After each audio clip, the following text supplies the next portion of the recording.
De vous informer, mesdames et messieurs, bienvenue dans ce journal. Au sommaire, la chef du gouvernement congolais dénonce et condamne l'inaction de la communauté internationale face à l'exploitation illégale de ressources minières de la RDC. C'était au cours du forum Mining Indaba tenu en visioconférence ce lundi 23 février. C'est depuis le week-end dernier que les Congolais n'ont pas accès à leurs réseaux sociaux TikTok et Twitter. Cette situation n'enchante pas la population. Jusque-là, aucune réaction de la part des autorités compétentes. Les réactions de la population dans ce journal. Un invité dans ce journal, il s'agit du pasteur Josué Kakima du ministère des Affranchis. Avec lui, nous allons analyser la situation actuelle dans notre pays. C'est tout pour les sommaires. Bienvenue dans ce journal. Mesdames et messieurs, ouvrons-le par la primature où la première ministre Judith Suminwa a participé par visioconférence au forum Mining Indaba ouvert ce lundi 3 février 2025 en Afrique du Sud. La chef du gouvernement a dénoncé l'inaction de la communauté internationale face à l'exploitation illégale de ressources minières de la RDC. Propos recueillis par Bénédicte Maquet. C'est avec une gravité ressentie et une émotion profonde que je m'adresse à vous en cette journée solennelle, marquant l'ouverture de la 31e édition du forum Investing in African Mining Indaba. Au nom de son Excellence, Monsieur le Président de la République démocratique du Congo, Félix Antoine Tshisekedi Tshilombo. En ce moment où je m'adresse à vous, les cris de détresse résonnent à travers mon pays, portés par une douleur indicible. La République démocratique du Congo, notre patrie, est de nouveau frappée par une guerre inhumaine et lâche, orchestrée par la barbarie du régime rwandais actuel. Cette guerre, alimentée par des intérêts étrangers, a dévasté des milliers de victimes innocentes, laissant derrière elles une traînée de souffrance et de désespoir parmi nos populations. Cette 31e édition du Forum Indaba Mining se tient dans un contexte particulier pour mon pays, dans la mesure où elle démontre la pertinence de l'engagement pris par son Excellence, M. Félix Antoine Tshisekedi Tshilombo, président de la République, chef de l'État, à rechercher la paix dans la sous-région des Grands Lacs. Il en est de même de la lutte contre le pillage des ressources minérales à l'est de mon pays. En lien avec l'objectif de ces assises, il est essentiel de souligner que la République démocratique du Congo, grâce à sa position géographique privilégiée au cœur de l'Afrique, Éveil patriotique, Jean-Pierre Bemba, vice-premier ministre en charge du transport, continue sa campagne dans l'arrière-pays. Il séjourne à présent à Kisangani, dans la province de la Chopo, devant plusieurs jeunes à qui il a demandé de rejoindre la force, l'armée, pour soutenir le FARDC et le Wazalendo. Suivez Marcelo Kilombo.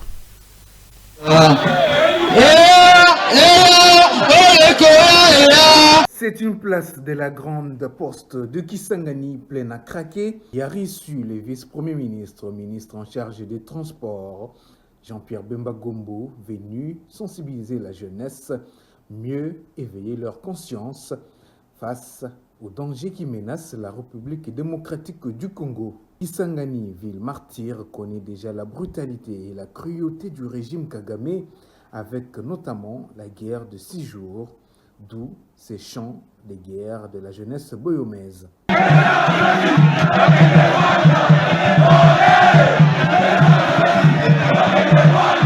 La patrie ou la mort, c'est le choix de la jeunesse de Kisangani qui est prête à braver toute épreuve pour mettre fin à l'aventure rwandaise sur le sol congolais.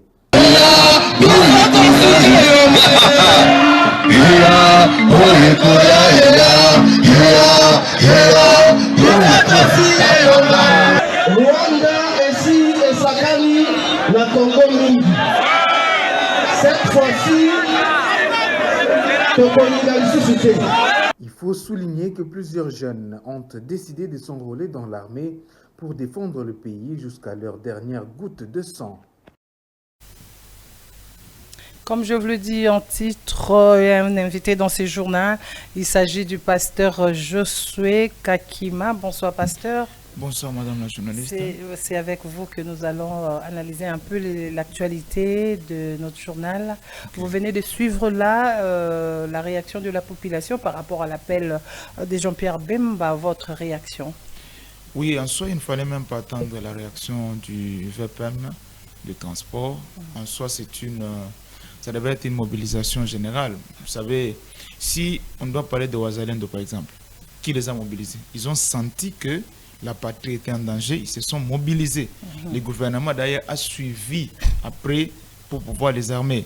En soi, les gouvernants doivent enseigner au peuple le patriotisme. Quand nous aimons le pays, on ne peut même pas attendre une mobilisation.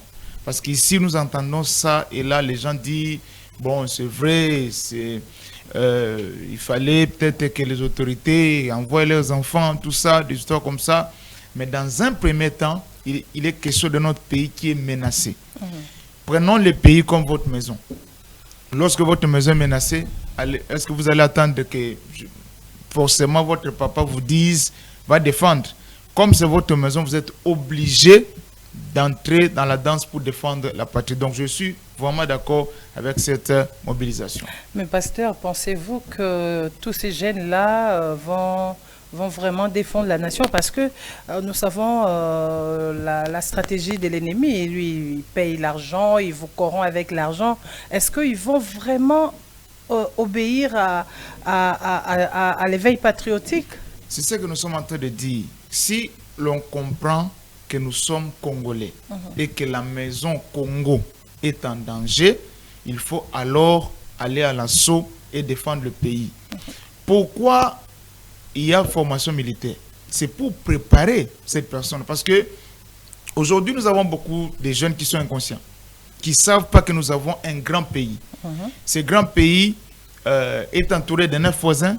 Ce grand pays regorge des richesses que les autres envient. Aujourd'hui, c'est le Rwanda qui nous agresse. Mais n'oublions pas que nous avons 9 voisins. Ce n'est qu'un des voisins qui nous agresse. Si les autres menacés, nous avons entendu, aujourd'hui c'est les minéraux. Mais l'eau, c'est aussi une richesse. Il y a la pénurie de l'eau un peu partout en Afrique. Donc, demain ou après-demain, un autre pays peut s'élever pour dire nous allons attaquer la RDC pour leur fleuve. Parce qu'à ce moment-là, tout l'intérêt des gens se concentre sur les minéraux. Mais n'oublions pas que nous regorgeons beaucoup de richesses. Donc, moi je suis d'accord d'ailleurs pour l'enrôlement des services militaires à partir de 18 ans. Comme l'exemple d'Israël. La population ou les jeunes israélites, presque tous sont réservistes.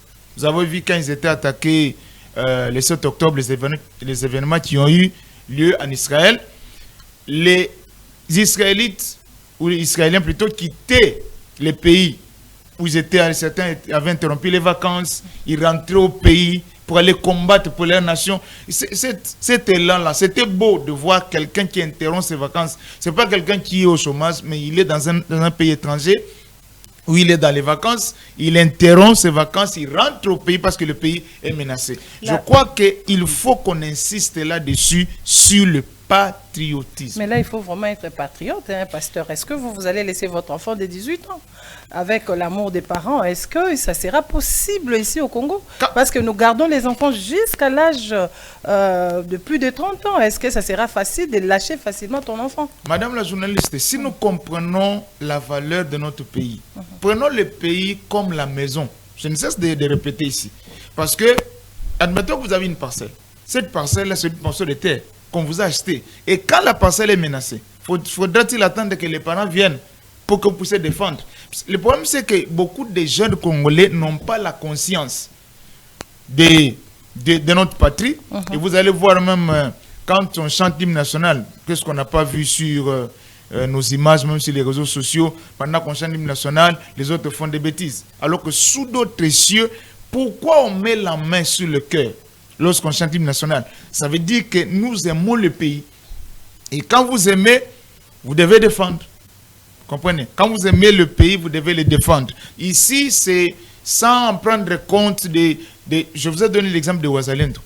Ils se sont dit, c'est notre province, nous devons entrer. Ils ont commencé avec des armes légères. C'est après que le gouvernement est venu leur donner les armes. Ils n'ont pas attendu qu'ils soient mobilisés. Si eux, les Ouazalendo d'aujourd'hui, qui se battent aux côtés des FARDC, qui se sont mobilisés eux-mêmes, avant même qu'il y ait cette ampleur, que le conflit prenne ces proportions qu'il a aujourd'hui. Donc, c'est vraiment un appel qu'il faut suivre. Je vous reviens, pasteur, prenons cet élément où le vice-gouverneur du Sud Kivu, maître Jean-Jacques Elakano, a parcouru une grande partie du territoire des Fizi pour sensibiliser les jeunes Ouazalendo et d'autres volontaires à rejoindre les forces armées de la RDC. Gaston Bouilly pour le reportage.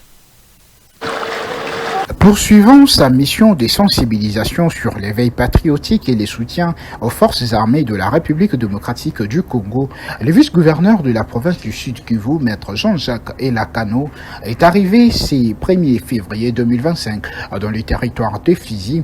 Il a tenu plusieurs meetings depuis le village de Makobola à l'entrée du territoire jusqu'à Mboko, en passant par Mounene, Lusambo, Mbumbe et autres villages. Moi-même, je suis ici, envoyé non seulement par le gouverneur, mais aussi par la haute hiérarchie à Kinshasa pour identifier les vrais Ouazalendo qui sont disposés à combattre pour la cause noble.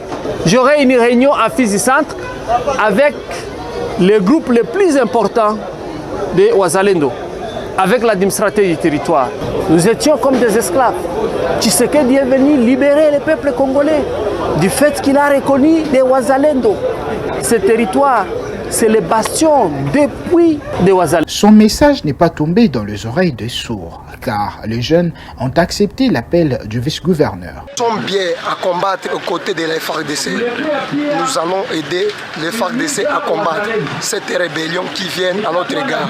Signalons que le vice-gouverneur était accompagné du ministre provincial de la Santé et quelques députés provinciaux.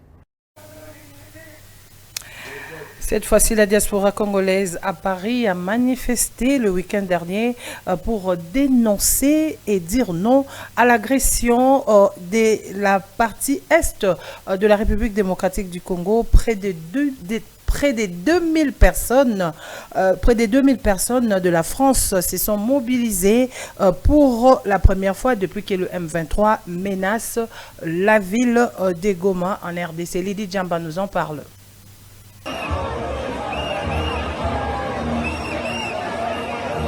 Une foule aux couleurs de la République démocratique du Congo s'est réunie samedi 1er février dans la rue de Paris pour dénoncer les violences à l'est de la RDC et les manques de soutien international face aux dernières avancées du M23. Le manifestant avait un message clair: justice pour la République démocratique du Congo. Aujourd'hui, nous sommes réunis parce que nous en avons marre de tout ce qui se passe à l'est de la République démocratique du Congo. Ça fait 30 ans que ce conflit dure.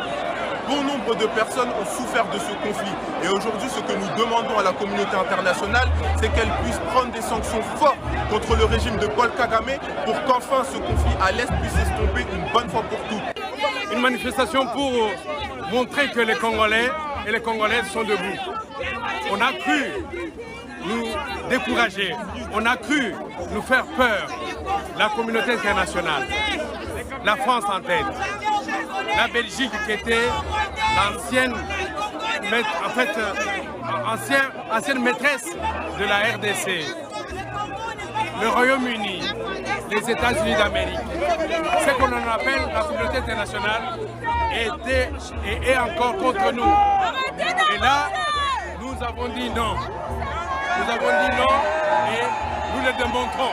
Il est de noter que la mobilisation a eu lieu non seulement à Paris, mais aussi en Belgique, à Bruxelles, où des centaines de personnes ont demandé que la Belgique oppose des sanctions pour le Rwanda. Un petit chalet. Pasteur, votre réaction? Oui, comme je venais de le dire, que la mobilisation doit être nationale. Elle doit être nationale parce que le problème, c'est qu'on n'a pas enseigné aux gens le patriotisme. Je vous ai donné l'exemple d'Israël. Quand Israël était menacé par ce qui s'est passé le 7 octobre, les Israéliens se sont mobilisés sans attendre d'ailleurs qu'il y ait une mobilisation de leurs autorités. Ils rentraient pour combattre dans le pays. Et en disant ceci, nous exhortons également aux gouvernants d'améliorer les conditions de vie de nos militaires. Parce que c'est là aussi qu'il y a le problème. Vous savez, même pour pousser un enfant à bien étudier, il faut les motiver. Vous voyez un peu, nos militaires vivent dans des conditions dérisoires et ce qui est à la cause même, à la base même de certaines désertions, de certaines inactions sur le front, c'est aussi ça. Donc, que chacun fasse sa part. Nous restons et nous sommes d'accord pour une mobilisation d'entrer dans les FARDC. Déjà, les militaires qui sont au front, ils doivent être accompagnés par nous. Nous qui sommes les pasteurs, nous sommes en train de prier pour eux parce que quelqu'un m'avait dit, est-ce que la prière peut faire quelque chose à la guerre? Je vais le renvoyer dans la Bible pour dire que les enfants d'Israël, ils étaient en guerre. L'entrée, la conquête du pays, de la terre promise, c'était un combat.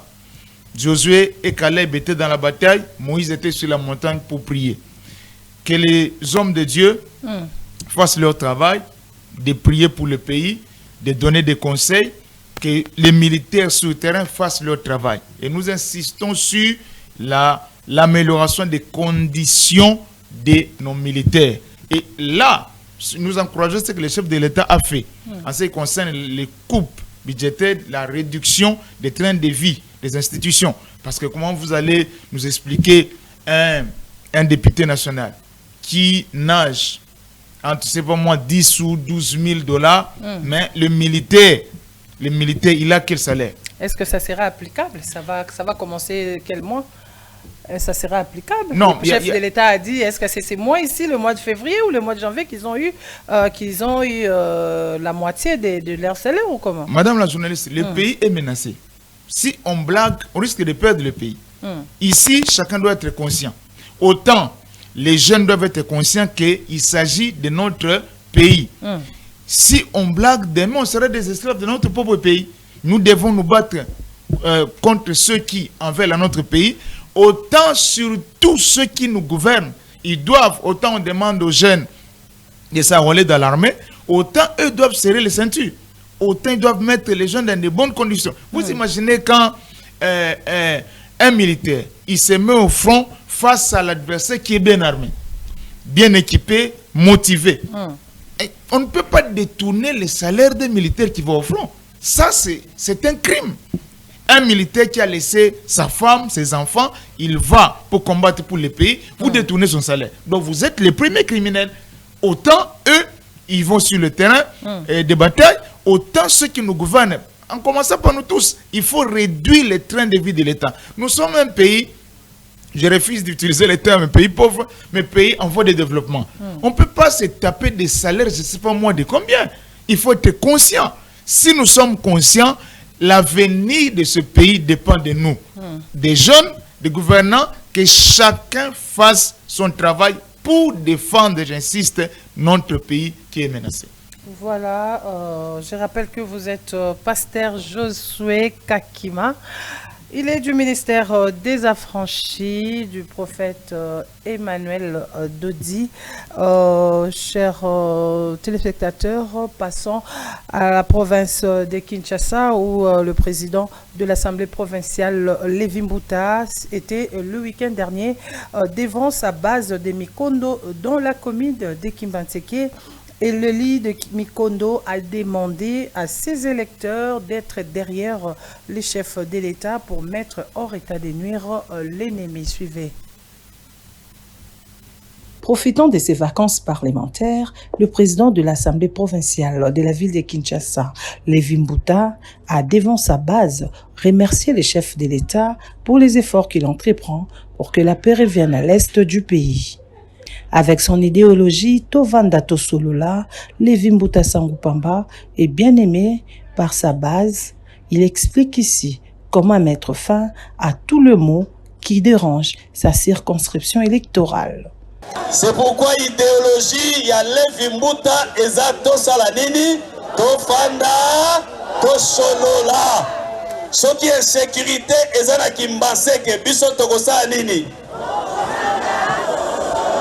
Parlant de ses réalisations, l'élie de Kimbanseke a signifié à ses électeurs que la route de Njoku, qui sera bientôt vêtue d'une bonne couche d'asphalte, est l'œuvre du président de la République, Félix Tshisekedi. Bana ya mikondo bana ya nzoko, mutu azotonga nzoko eza fachi beton to betelie maboko makasi. Je vous informe que tangu nzoko ezobanda aveni Mobutu pe ezobanda. Et si maya aveni Mobutu route Mokali pe ezotongama. Opération Ndobo tozo soutenir yango pe nazo pesa opération mususu lakisa kuluna ya balabala na bino. Il a par ailleurs demandé à la population de faire confiance au président de la République pour la réalisation de plusieurs projets de sa circonscription. En réponse à l'appel du gouvernement pour renforcer les réserves de sang dans les hôpitaux, Didier Boudimbo a posé un geste fort de solidarité en donnant son sang. Par cet acte citoyen, il encourage la population à suivre son exemple et à soutenir les efforts visant à sauver des vies en République démocratique du Congo. Judith Kapemba nous en parle. Ces gestes symboliques, aux enjeux bien plus vastes, s'inscrivent dans le cadre de l'initiative du ministère de la Santé visant à mobiliser la population pour soutenir l'effort de guerre. Accompagné de plusieurs sportifs et dirigeants du mouvement sportif congolais, Boudimbo a exprimé toute la solidarité du secteur sportif envers le FARDC. Peut-être même qu'on ira en formation bientôt, parce que l'idée c'est ça, qu'on puisse aussi prendre les armes, qu'on puisse défendre notre pays. Que les jeunes puissent s'enrôler au sein de nos forces armées. Et comme je le dis, l'armée, ce n'est pas, comme on dit, ce n'est pas un métier de soba. L'armée, c'est ce qui protège notre pays. Le Congo ne payera pas. Ces dons, ô combien vital, est un engagement personnel que le ministre souhaite voir suivre par les restes de la société congolaise. Ces gestes de solidarité portés par les ministres des Sports, Didier Boudimbo et la communauté sportive envoient un message fort de résilience et d'unité nationale face à l'agression, tout en soulignant l'importance de l'engagement citoyen dans cette lutte pour la paix et la sécurité en RDC. Pasteur. Oui, madame la vous journaliste. venez de suivre, je crois que vous avez déjà donné votre sang.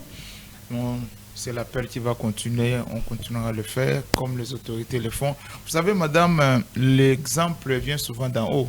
Comme les autorités ont commencé, les autres vont suivre. Mais j'insiste, au-delà de donner le sang, c'est plus améliorer les conditions de vie des populations, les conditions de vie des militaires.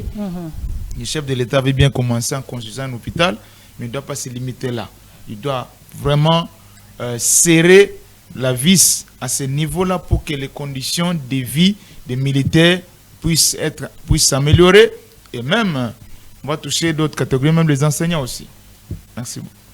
Voilà, en société, l'accès à TikTok et Twitter est restreint depuis plusieurs jours, suscite des inquiétudes parmi les utilisateurs. Cette mesure, dont les raisons officielles restent floues, intervient dans un contexte politique et sécuritaire tendu. Alpha Poissa et Steve Kikom. À Kinshasa, depuis 2 jours, les utilisateurs des réseaux sociaux, dont X, anciennement Twitter, et TikTok, ont du mal à y accéder. Pour des raisons non officielles, les Congolais rencontrés sur terrain ignorent le vrai cause de cette restriction. Constamment, on a remarqué TikTok qui va bloquer TikTok, on a mis ça à la tête. Et puis, j'essaie un peu de vérifier sur le réseau, on a vu Facebook des alarmes. On va bomber dans les commentaires. N'importe qui na Facebook na table na mobile sur le TikTok na komi bloqué TikTok na komi bloqué. Na parlant de na tout point ni. Donc pour ngai, je dirais seulement que pour la raison là. Parce que ne va pas par exemple, les alwa les par exemple, mbongo angane ya mabe te mutu ndo utilize mbongo autilize mbongo na ndenge ya mabe ya lokola napesa exemple mosusu mutu asalela mbongo mosusu apoma bato alela mbongo na ye ma autilize mbongo na ndenge ya mabe parce que ndemo na TikTok. Le Conseil supérieur de l'audiovisuel et de la communication, c'est ça qu'on sigle, a déclaré ne pas disposer d'informations précises sur l'origine de ces blocages. Toujours en société, à la 7e rue Limité, résidentielle à Kinshasa, un quartier plutôt comme tout d'autres, une réalité, celle des enfants de la rue. Ils sont de plus en plus nombreux et leur présence témoigne un problème des sociétés majeures. Bénédicte Maké et Steve Kikomo nous en parlent. La capitale de la République démocratique du Congo, Kinshasa, est une ville vibrante, pleine de vie et de contradictions. Au milieu de cette effervescence, une réalité inquiétante persiste, celle des enfants de la rue. Ils sont de plus en plus nombreux, livrés à eux-mêmes, et leur présence engendre de problèmes de sécurité et de cohabitation. Ces enfants sont livrés à eux-mêmes ou sont leurs parents. Un responsable s'exprime.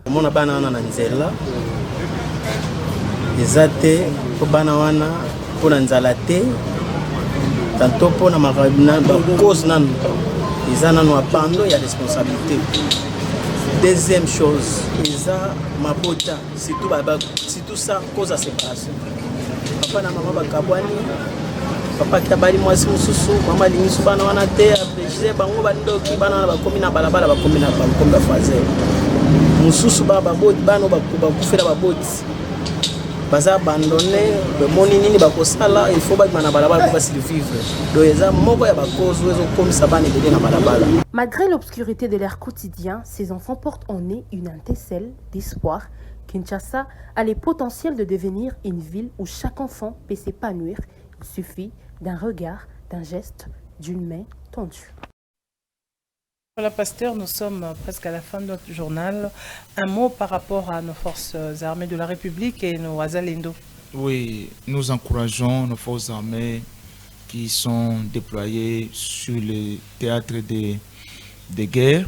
Nous les encourageons et les forces armées de la République démocratique du Congo ainsi que les Wazalendo d'aller de l'avant. Leur mission est noble, qu'ils continuent à défendre le pays et nous insistons encore en ce qui concerne l'appel qui a été lancé. Il s'agit de notre pays.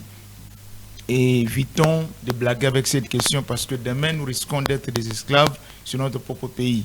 Aujourd'hui, j'ai été en train de dire tantôt que nous sommes entourés par 9 voisins. C'est juste que là, qu'un seul voisin qui nous menace. Et ce qui est la base, ce sont les minéraux. Mais on n'a pas que les minéraux. Nous avons l'eau. L'eau constitue aussi une richesse parce que d'autres pays en manquent. Donc, nous devons nous préparer par rapport à ça, que les jeunes prennent conscience. Nous donnons notre encouragement aux forces armées et nous sommes en train de prier pour vous aussi. Je vous signale, pasteur, que vous êtes le premier invité du journal de notre chaîne RTVL. Un mot par rapport à cette chaîne qui vient de naître parmi tant d'autres qui est sur le marché. Oh, nous bénissons le Seigneur pour ça parce que nous savons que c'est une unité de production, c'est l'emploi. Ça va employer beaucoup de jeunes, dont vous-même. Nous souhaitons bien de bonnes choses, beaucoup d'années, prospérité à cette chaîne. Nous vous conseillons de rester dans le professionnalisme et d'aller de l'avant. Je crois que Dieu fera de grandes choses avec vous. Merci d'avoir répondu à notre invitation, pasteur. Je rappelle que vous êtes pasteur Josué Kakima du ministère des Affranchis. C'est moi qui vous remercie. Chers téléspectateurs, c'est la fin de ce journal. Le rappel des titres. La chef du gouvernement congolais dénonce et condamne l'inaction de la communauté internationale face à l'exploitation illégale des ressources minières de la RDC.